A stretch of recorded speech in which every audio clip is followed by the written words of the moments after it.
everybody, welcome back to Member Series Monday, episode 3. And today we're going to talk about all things motherhood, all right? We all know how amazing, yet how challenging motherhood can get. So today I have somebody amazing, somebody special that is with us. I've got Desirae. Welcome to our Member Series Monday episode. Thank you for being here. Yeah, of course. You've been a member at Burn Boot Camp for how long? Right over a year. Right over a year. And you are crushing it. You come to 9:30 usually, right? Usually. Awesome. Yeah. You have 2 boys? 2 boys. What are their names? Logan is 1.5 and Brooks is 3.5. Boy, mom. Mom. I support that. I have 2 boys as well, so I know it's not easy. What do you, how do you find time for yourself as 2 young kids? You said 1.5 and what was 1.5 and 3.5. 1.5 and 3.5. Yeah. So that's like that prime age To where not have any time for yourself. it's crazy. Yeah. What do? How do you prioritize yourself? Well, that's an ongoing question that I'm answering, right? But the one thing that I have found is burn, because it's just that time of day where I know around 9:30 I can come, I can bring the boys, both of them or just one of them, and I have that 45 minutes to myself. It's like a safe time. The only time we really don't come is if one of them is sick or we're out of town. But that has been the one thing that I can count on, and I know that time period is for me. Outside of that, the morning time, like my quiet time and devotional time, is something that I prioritize because I know that it will set the tone for the day. And if I'm missing it, I can tell. But also, the boys know what I'm doing, and it's on my phone, it's on the Bible app. They know what I'm doing. Hey, can I sit in your lap, even if they're up? And they'll just sit with me, but they see that that's something that I prioritize before anything else, because that will set the tone or make or break the day sometimes. I love that. Yeah. And you do that every morning? Every morning. That's incredible. There are some mornings that I Yeah. miss, but truly I believe in the first fruits, like giving the first fruits back to God and just being like, okay, I have 3 minutes or 5, and I'm just going to, open my devotional, see what is there, and kind of start my day off that way. I love it. That's incredible. What do you find the most challenging part? And I know this is a very elaborated question, and I'm thinking about it as I'm asking you because it's tough. Yeah. What do you find the most challenging part for you as a mother of 2 boys right now in the phase of what is the most challenging thing that you're finding right now? I will say every phase has its hard, and it's good. But this certain phase with 2 toddlers essentially is keeping myself regulated when they're dysregulated, and especially when they're both dysregulated at the same time. I really had to dig deep on like where I am as a person and a mom to kind of find the calm and share it with them. And that's just not always possible, but it's just something that I've really been intentionally trying to work on, because I have seen that the hard moments do get a little bit easier when I can find the peace and share it with them or co-regulate with them, rather than inside just like combusting and just being like, this is hard, which I also do that sometimes. But that would be kind of the hardest thing right now that I'm learning personally. How do you find that? How do you find that calm? Because I think as mom, like I will use myself as an example, that's incredibly hard, especially in the moment where everybody is heated up, right? They're screaming, so you're screaming. Yeah. When you're screaming, they're screaming. Yeah. Then everybody else is It's a screaming. The train dog is screaming. Totally. Yeah. How do you find that calm? What do you do? So in the moments where I am successful with it, I just have to take a deep breath. Like, I have to reset and kind of remember that they are little and they're learning how to be humans, and it is my job and my responsibility to model that. And so if I'm not doing it, of course they're not doing it. So that when it does work, that's what happens. I'm like, you know, dig deep. It's okay. And then a lot of times, especially with my oldest one and all of his big feelings, I just sit down and hug him. And like before, there's things that you heard and you're like, well, that's kind of silly. Before you were a mom, I'm like, well, um, I'm not that I thought it was silly, but I'm like, does that work? And it does work with him. Like if you take the moment to just be like, I think you just might need like an embrace, and let's just sit here. And sure enough, it helps both of us because we're just like, I got you. Like it's okay. We're both humans. It's hard. Life is hard, even when you're 3 or you're 30 or 60. Um, so yeah, that's just something that I found that kind of helps. I read somewhere and saying that a lot of people say, the kids don't ask to be in this world. We Yeah. chose to bring them, right? Yeah. But it's really hard to remember that, like when you're frustrated with your Yeah. whatever age.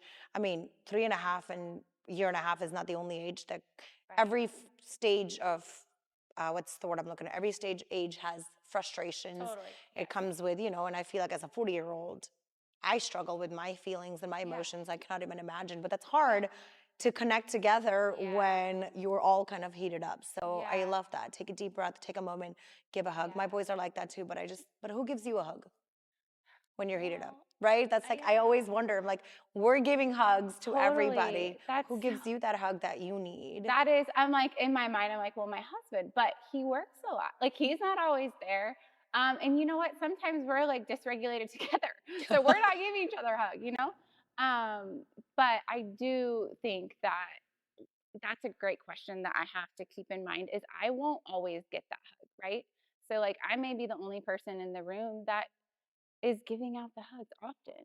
And that's why pouring into yourself and making yourself as stable as you can, it kind of gives you that ammo and that power and that, you know, strength to go into everyday life and just kind of handle it a little bit better. As a mom, especially, there's so much guilt involved on a lot of things that we do, right? I know you get your 45 minutes in here, which is great. Your kids are still here. But there's so many different things like self care, right? That we try to do.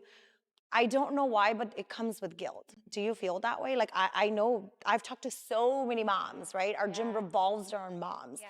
We talk on daily basis. Just simple act of taking care of yourself.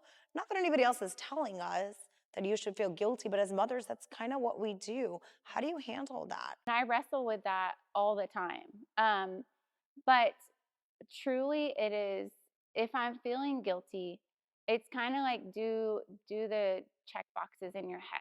Like one, why? Okay, well, they miss me, they want to be around me or whatever.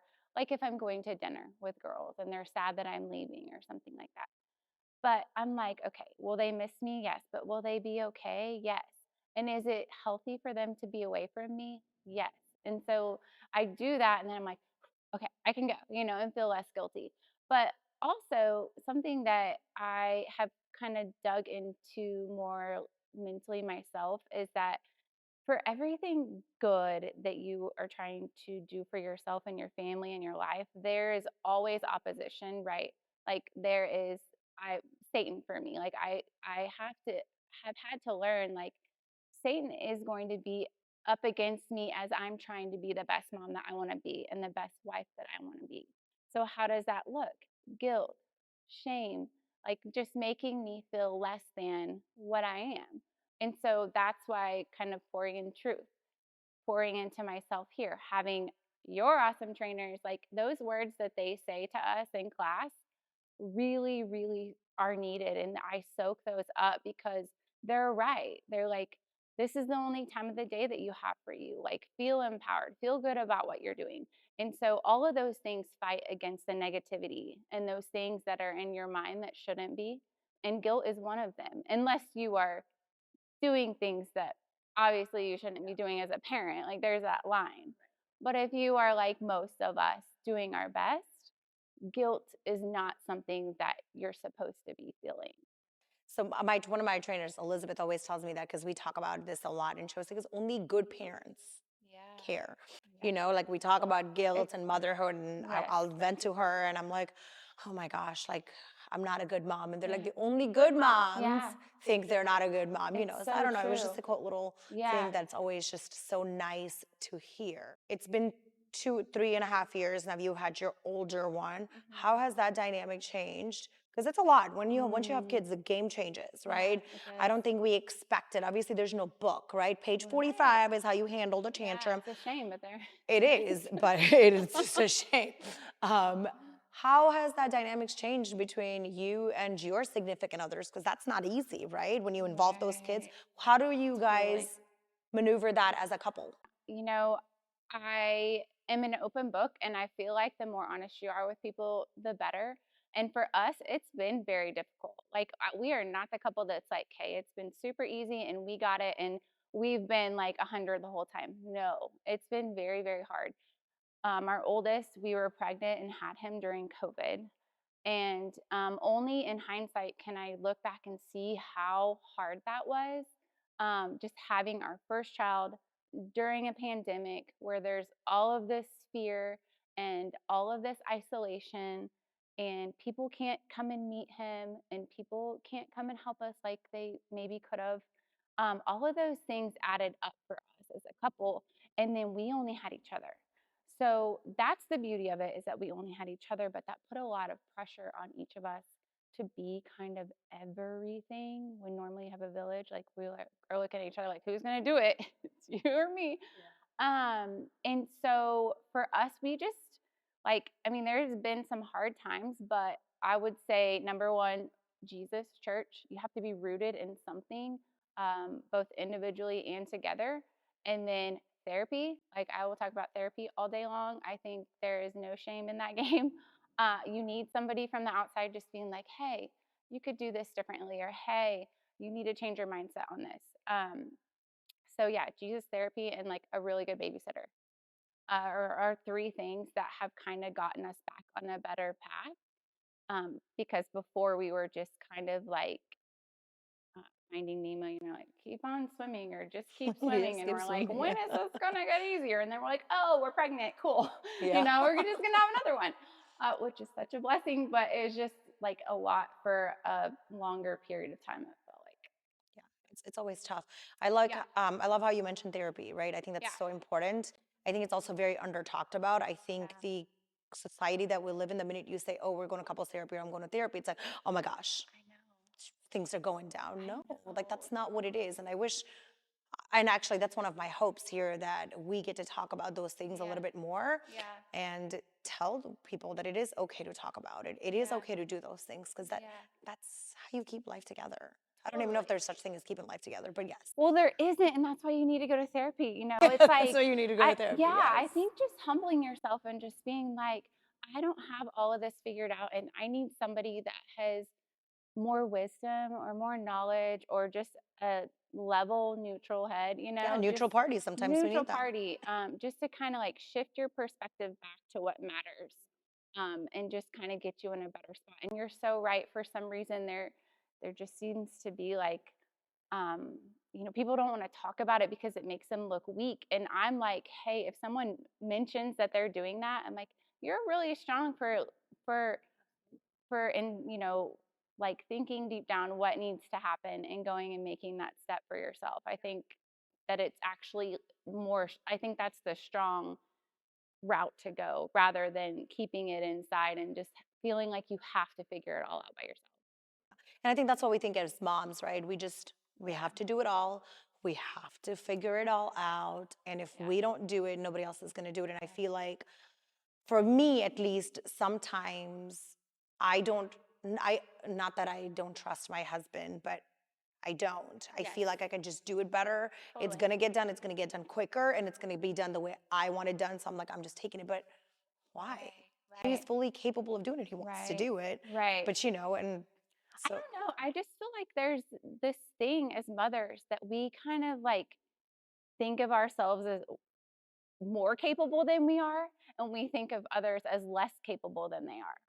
So we end up getting burnt out, and we're looking around and there's no one to blame but ourselves, because we're just taking it all on when people are around, like our husbands, that are very capable, even if they do it a little differently. Yeah. that's the key. Do it a little differently is the key. I Yeah. shared something. I can't remember where it was. I shared on my Instagram today. I was scrolling through it last night, Yeah. and I saw somebody posted about motherhood is so tricky. I want to do everything for my kids. I want to be there everywhere, but then I complain about not pouring into my own self. I was like, Yes. yes, that's all of us, 100%. Yes, it's the total like mind. Yeah. Yeah, You're just I like, got you. yeah. Yeah. Yes, motherhood comes with a lot of struggles. It does. And it is rewarding, though, at the end of the day. It really is. What do you feel like one of the most, besides, yes, obviously the snuggles and the cuddles and all the things, right? What's one of the most rewarding things you feel like motherhood brings to you? Goodness. Um, it's just the most important thing that I'll ever do in my life. And that's why it trumps everything else, and that's why most moms just like, we want to get it right because it is so important. But, I prayed for a long time for a family because I wanted, all of those little milestones and memories and things like that. Um, and now I get to have them with my two boys, and it is not easy, but even on the hard days, I, once I get them to sleep or we get them to sleep, I lay down. I'm like, oh my gosh, I'm so blessed. Even if it was super hard, it's like, I don't take it for granted that I've been like given this responsibility. Yep, I love that. I think a lot of people, there's so many people who want to have the things so many other people have, Yeah. and then sometimes it's not possible. So Yeah. it is a blessing at the end of the Yeah. day, in a grand scheme of craziness Yes. that as mothers, Yeah. as parents that we go through. Yeah. To wrap up, I have one final question, and this is probably going to be the hardest one for you. What is the one piece of advice that you can give to somebody who's got kids that are younger or just kids in general, right? What does that look like? So I feel like the main thing that has helped me is just knowing everything is a phase, the good and the hard. So just mentally knowing that, normally you're talking about that when it's hard, the missing sleep or the relationships being kind of out of whack around you because you just don't have as much to give. Like all of those things are just phases, but so are the good things. Like the little baby feet and like the fat feet pitter patters on the floor. Like if you look, you can always find the good in each phase. So that's just, I think, parenting. And as you've been on this journey longer than myself, and I'm sure you can agree that like each phase is different, but it is just a phase. Yeah. So But I think the hardest thing is to remember for us, and I don't know about anybody else, but I think for me, it's hard for me to remember that they're just going through the phase, yeah, right? And just got to be yeah, patient. But right, thank you for sharing your story, of and thank you for sharing course. all the fun things motherhood. And I know you're not alone. I'm not alone. We've got the entire Burn Nation, everybody else around us that's going through the same struggles. But I hope if this conversation, even if one or two moms can listen Yeah. and they feel like they're not alone, I think we've done our job. So Totally. I thank hope you. everyone knows they're not alone. Yes, no, we're all going through the same struggle. So thank Yeah. you so much for being here. You're welcome. I appreciate you. We see you crushing it at camp every single day. So keep Thank you, moving. people.